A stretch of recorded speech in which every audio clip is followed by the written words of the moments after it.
Trump. The New York Times detailed the former president's visions, which include sweeping raids, the construction of massive detainment camps, and deporting people by the millions. Based on this reporting, Trump also wants to reinstate some of his first-term xenophobic policies, like banning entry to the United States from some Muslim-majority countries. And his agenda would even restrict legal immigration. Saturday, President Biden's campaign called the reported policies extreme, racist, cruel, and meant to stoke fear and divide the nation. According to the New York Times, Trump's senior aide and architect of his many immigration policies, Stephen Miller, said, quote, Trump will unleash the vast arsenal of federal powers to implement the most spectacular migration crackdown, adding, quote, the immigration legal activists won't know what's happening.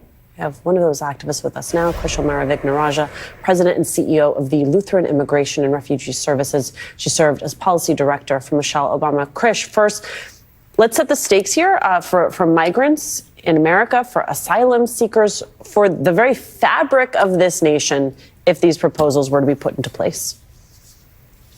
It would be absolutely devastating. We're talking about people who are running for their lives, parents who are doing what it takes and what any human being would do to protect their children. But I think it's also important to understand the fallout of this plan wouldn't be limited to immigrants, because it is the restrictionist recipe for tanking the entire economy. And I think that's where it's important to understand, when you think about what the policies that Trump and Miller put in place and their impacts, we saw it years later, including in terms of inflation. I'm glad that you put it in the economic context, because I think that that's really important. And I'm also trying to understand the political context here, right? Who it is. I mean, we know who it is that Donald Trump believes that he is whipping up by leaking a plan like that from the likes of Stephen Miller. It seems, though, to not be attuned to the political reality that there were a lot of voters who felt that Stephen Miller and Donald Trump went too far the last time they were in power.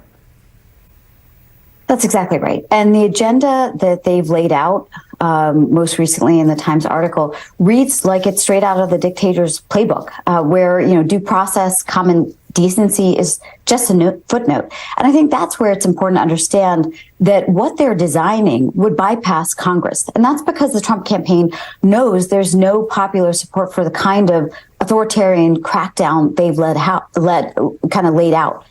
Sprawling detention camps reminiscent of the darkest chapters of our nation's history, deporting millions of families who've been contributing to this country for decades, categorical bans on most religions. The American public doesn't want to rob military funds to build spiked walls painted black to burn migrant skin. They don't want to tear tender-aged children away from their parents. And that's what is on the table right now. The Biden campaign, you probably heard in my intro, they're calling these ideas extreme, racist, cruel. Many other advocates have been critical of the Biden administration for their border and immigration policies. They can't outdo Trump on enforcement, right? So it would seem to me, in some ways, having Donald Trump push immigration back into the forefront, having this be a thing that he wants to talk about, it is theoretically an opportunity for the Biden campaign to state a clear vision, to begin making changes, and in doing so, create a clear contrast. Yes, in theory, it would make sense. I think in practice, what we are seeing is unfortunately operating out of a place of political fear.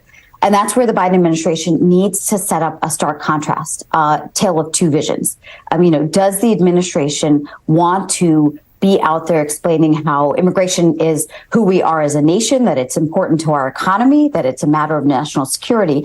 Or do they want to be silent and allow for the narrative, and really the one-sided narrative we're hearing right now, which is coming out of Trump and Miller's mouths, that immigrants are mules for fentanyl, that they're criminals, that they're rapists. And I think that's where, if we have an opportunity to get out there to explain why immigration is both the right thing and the smart thing to do, it could actually score political points. Obviously, I'm the head of a nonprofit, so I don't get into the speculation on what's the best political strategy. But I'm out there talking to people, and what they want is a coherent policy that understands that immigrants are the ones who take care of our children. They're the ones who take care of our parents. They're the ones who innovate alongside, native-born Americans. And I think there's an opportunity, but we need to see a shift. Instead of adopting policies like Title 42, instead of thinking about asylum bans and negotiating on these types of terms, we need a real strategy to explain why immigration is important.